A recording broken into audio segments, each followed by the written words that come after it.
George Washington Carver's agricultural innovations. Impacting the development of synthetics. And changing the scientific approach. Brandon Valdez. Nehemiah Yap. David Carrickton. After the Civil War in 1896, life in the American South was difficult. Not only did the war devastate the Southern way of life, but the main cash crop, cotton, that had supported the South for so many years, was now the root for another serious problem. Cotton was still valuable. However, years of monocropping depleted the Southern soil. Plantations could no longer maintain cotton or any other crop. Without cotton, the Southern economy was crippled. As farming conditions in the South got worse, so did the health and morale of the farmers. Many of them, that is, former slaves, depended on the land for their survival. Although legally emancipated after the Civil War, many African Americans suffered from a heritage of slavery that had deprived them of a solid economic background and necessary educational skill. The solution to the problem came from a man who combined great powers of observation, creativity, and inventiveness with a passion for learning and helping others. His name, George Washington Carver. Dr. Carver's innovative production of useful synthetic materials from common farm crops, especially from the peanut, impacted the lives of former slaves in the United States by enabling them to make a better living from the soil, revolutionized the Southern economy by creating new industries, and changed the views of agricultural scientists around the world to combine inventiveness with scientific knowledge to find solutions for common problems. April 18, 1896, Booker T. Washington, the founder of Tuskegee Institute in Alabama. Alabama is starving. The land is so poor. Its yield so scant. The hogs are razorbacks. Cows give so little milk. The sons and daughters of former slaves are coming to school half starved. I'm teaching them how to read, write, make good shoes, build a wall. But I cannot give them food. I need help, trained help, scientific help. Alabama needs a man with an innovative mind to find a solution to a problem that Alabama is facing. I need a man who can raise corn on a wooden floor. I'm going to write to George Washington Carver.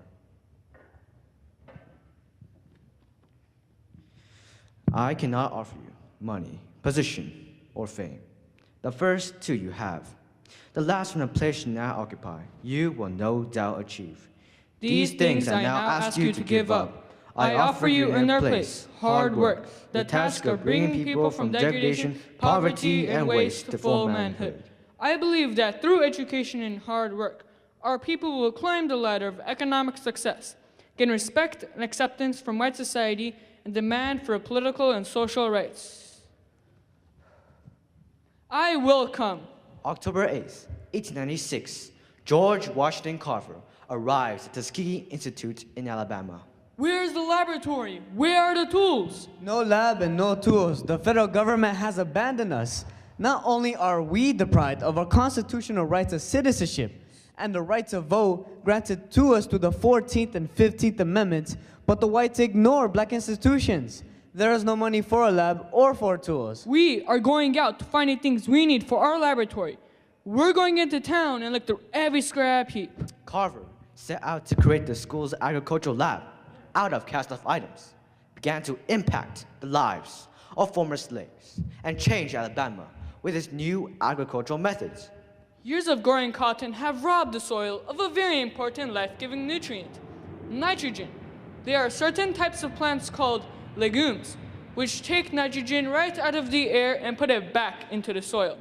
The key is to find which of these plants will grow here. After studying the soil, Carver found 3 crops that would thrive in the school farm: black-eyed peas, peanuts, and soybeans. Since these crops belong to the legume family, they'd restore nitrogen to the soil and provide protein so badly needed in the Southern diet. Carver also saw that in order to help individual farmers make a decent living from the soil and change the Southern economy, he needed to make education accessible. We must go out and show them not only how to produce, but what to produce and then what to do with it. We are going to design a school on wheels to visit farmers who are not able to come to us. We will teach them about crop rotation, to rest their acres by planting peanuts and sweet potatoes in cycles, and to enrich and fertilize Alabama's barren soil. Farmers learned to enrich the soil with cowpeas and sweet potatoes. However, very quickly turned back to cotton. In 1915, farmers looked forward to the best harvest in many years. They were disillusioned when they found their fields were destroyed. The dreaded boll weevil has attacked our fields. We are doomed. Our cotton crop is devastated. Carver heard the cry of the farmers.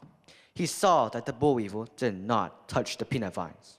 They stood green and sturdy in the sunlight. Plow your cotton, sprayed it solid poison, and 1 month later plant peanuts. Peanuts? Our entire income crop is gone. We're ruined. No, the peanut is ideal food for man. Plant peanuts. They enrich the soil. They're easy to plant, easy to grow, and easy to harvest. And so, farmers planted peanuts, but found little demand for them. Carver withdrew into his laboratory, shut his door, and refused to see anyone. After 6 days and 6 nights, Carver staggered from his laboratory. The students were shocked by what they saw. Where did you get the milk and cheese? Where did you get the flour and all these other products? I have found the answer. Now we will be able to use every peanut we have raised. I took the peanut part chemically and separated its components. Using each part, I was able to create new products. Shnor Hagalen. Gracias. 谢谢。 Thank you.